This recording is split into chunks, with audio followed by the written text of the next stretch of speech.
get in your spots. What do you think about the defensive effort against her? Yeah, I mean, we could have done better. I think we could have crowded the paint a little bit more. In a game that no one saw coming, the Indiana Fever stunned the Minnesota Lynx in the Commissioner's Cup, snatching a win few expected, especially without their star rookie Caitline on the floor. This was one of those nights where what should have been a celebration of elite women's basketball, loaded with stakes and potential, turned into a gritty, awkward, and at times unbearable slugfest between two teams that struggled to find rhythm, poise, or offensive creativity. Yes, the Fever got the bag, $500,000 split across the roster, with individual players banking somewhere around $50,000 to $60,000, which is huge in a league where salaries are still catching up to the players' work. That money is transformational for many of these women, and shout out to the Fever for making that happen. But let's be brutally honest. This wasn't a win that inspires confidence in the Indiana Fever's evolution.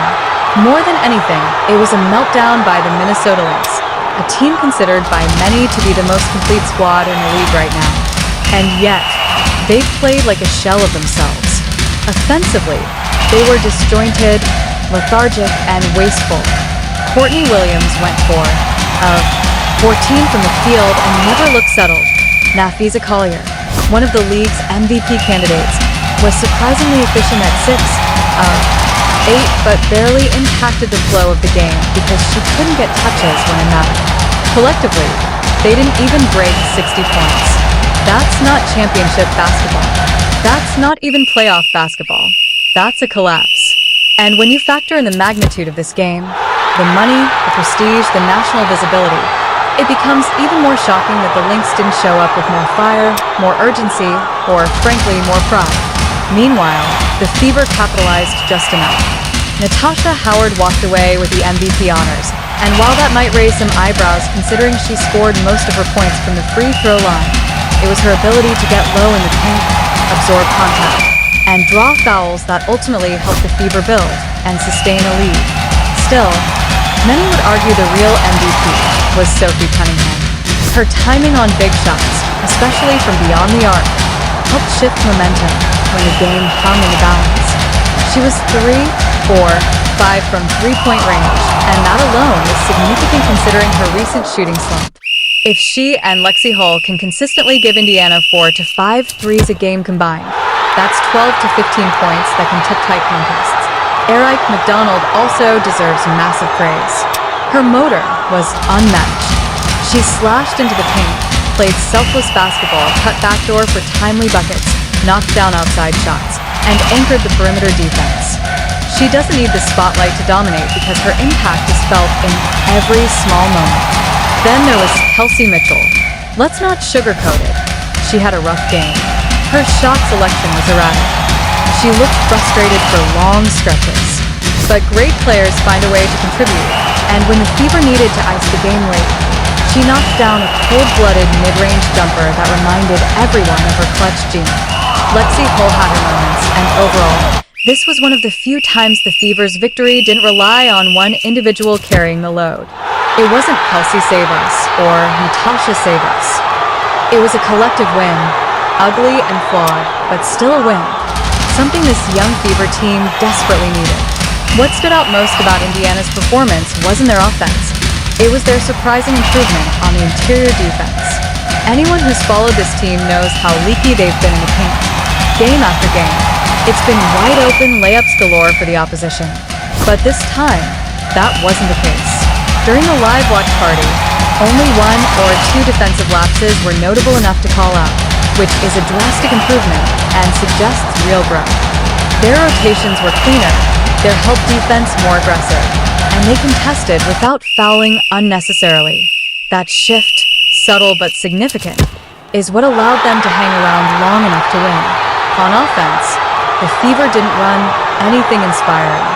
Their sets were stagnant, spacing was often poor, and Stephanie White's offensive scheme continues to underwhelm. If they had faced a fully engaged team, they likely would have been exposed. But the Lynx, for whatever reason, just didn't bring it. They lacked discipline on both ends. Defensively, they allowed the Fever to get out in transition, arguably Indiana's strongest defensive setting, and that's where Indiana did most of their damage. They weren't executing in the half court.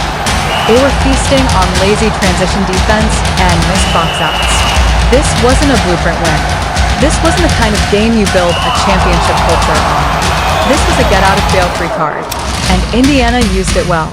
Still, you can't ignore the emotional momentum this win gives them.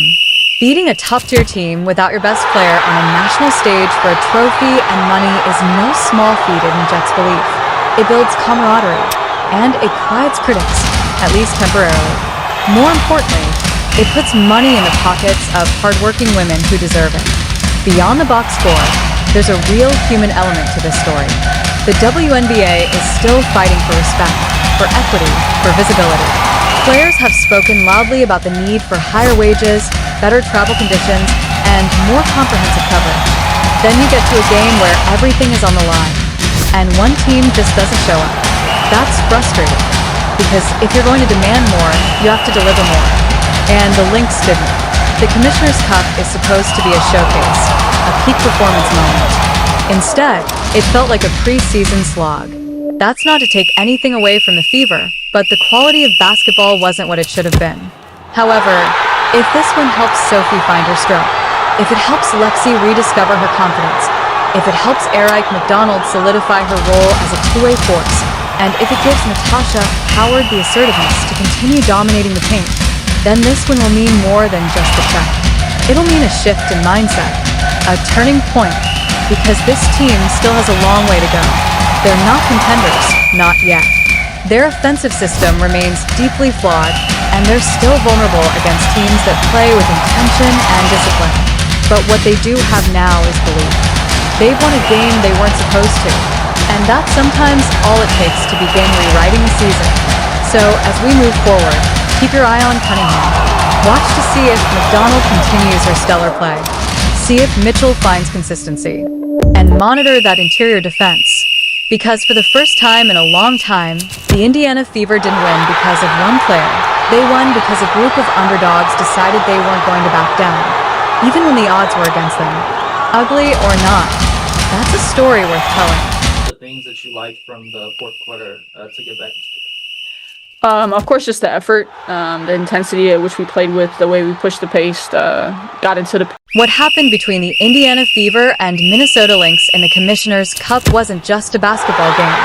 It was a collision between missed opportunity and unanticipated resilience, a contest that may go down as one of the ugliest victories of the season, but also one of the most financially significant for a young Indiana squad that's been searching for identity, confidence, and cohesion in a league that hasn't always offered them respect. Against all odds and without their biggest star, Caitline, the Fever managed to secure a 73-68 win that earned each player approximately $50,000 to $60,000, a monumental payout for a league where many athletes still make under six figures annually. That paycheck alone injected meaning into a game that otherwise felt sluggish, disjointed, and riddled with offensive dysfunction, especially from the Minnesota Lynx, widely considered one of the WNBA's most complete and mature rosters. From the opening tip, it was clear this wasn't going to be a fluid or entertaining display of elite women's basketball. The Fever stumbled through offensive sets with minimal spacing, no rhythm, and poor shot selection, but it was the Lynx who truly fell apart on both ends of the court. Their 57-point final tally underscores just how disconnected and low energy they were, despite the gravity of the Commissioner's Cup prize. Courtney Williams, a seasoned veteran known for mid-range control and momentum-shifting buckets, went for 14 in a performance that looked hesitant and inefficient, while Nafisa Collier, arguably one of the most dominant forwards in the league, only took 8 shots despite making 6 of them, a baffling stat line that speaks volumes about the Lynx's lack of organization, urgency, and strategic clarity. In a game where $500,000 were on the line, Minnesota simply didn't show up emotionally or tactically, and that passivity was punished by a Fever team that had nothing to lose and everything to prove. What made Indiana's win so compelling was not the elegance of their execution, but the collective grit of a roster that stepped up without leaning on a singular hero. Natasha Howard, who took home the official MVP honors, earned much of her scoring from the charity stripe after muscling her way into the paint repeatedly, drawing contact, and absorbing the physicality with composure. However, if you were watching closely, it was Sophie Cunningham who turned the tides with timely shot-making, connecting on 3 of her 5 attempts from deep. A notable shift considering her recent shooting slump that's been a concern all season. Her perimeter accuracy spaced the floor just enough to crack open a few second-chance opportunities and transition breaks. Ari McDonald, continuing her impressive stretch, played with fearless tempo, pushing the ball up court, cutting smartly without it, and making high IQ decisions on defense that rarely show up on the stat sheet but impact possessions decisively. Lexi Hull, while not dominant, had her moments of awareness, diving for loose balls, communicating on switches, and providing just enough floor balance to keep the Fever from collapsing into ISO-heavy chaos. Kelsey Mitchell, usually the team's offensive engine, had a rough outing by her standards, struggling to find her shot and rhythm, but she redeemed herself with a clutch mid-range jumper late in the 4th that helped seal the game, a reminder of her late-game poise despite overall inefficiency. And that's what made this win meaningful. The Fever didn't ride one hot hand or lean on a veteran to carry them across the finish line. It was a patchwork of timely execution, tough defense, and sheer emotional momentum that overcame both their own limitations and Minnesota's collapse. Defensively, Indiana showed a side of themselves that had been largely absent all season: interior discipline. Anyone who's followed their campaign knows the Fever have made a habit of giving up easy points in the paint, surrendering uncontested layups off for closeouts, slow rotations, and late help defense. But tonight, for reasons that may reflect both improved scheme and Lynx disinterest, Indiana's rim protection was sharp, communicative, and alert. The live watch party barely had to call out any egregious defensive lapses, an anomaly in itself. They collapsed into the paint when needed, but also recovered well to shooters, rarely biting on pump fakes or overcommitting on closeouts. Minnesota's inability to score wasn't just a product of them missing open shots. It was also Indiana forcing them into uncomfortable spots, denying rhythm, and contesting more aggressively than usual. In transition, the Fever thrived. While their half-court offense remained stagnant, loaded with clunky pick-and-rolls and questionable play calls from head coach Stephanie White, whose offensive system continues to lag behind league standards, they compensated by turning defense into offense. Multiple steals, broken plays, and defensive rebounds were converted into fast-break opportunities that gave the Fever just enough offensive oxygen to surpass the 70-point threshold. These weren't highlight reel plays, but they were efficient, often born from hustle rather than elegance. That's what you need when you're missing your best facilitator and floor general in Caitline Clark. The Fever found identity through desperation, through movement without the ball, through rebounding scrums that turned into leakouts, and through players finally hitting threes when it mattered. Cunningham's shooting resurgence is especially critical going forward. If she and Lexi Hull can provide a consistent combined output of 4 to 5 made threes per game, that's a swing of 12 to 15 points that dramatically shifts the scoring landscape for this Fever team that often finds itself offensively anemic. That's what they were signed for, and until now, those returns have been inconsistent at best. But a game like this could be the beginning of a confidence arc. You could feel it. This win, ugly as it was, could reset their psychology. Even if they didn't dominate, they proved something to themselves, that they can win. Together, without their star, in a high-stakes game against a respected contender, even if that contender utterly self-destructs. And yes, let's be real, Minnesota did self-destruct. This wasn't the Fever executing a perfect game plan. It was the Lynx failing to perform on the most fundamental level: energy, intensity,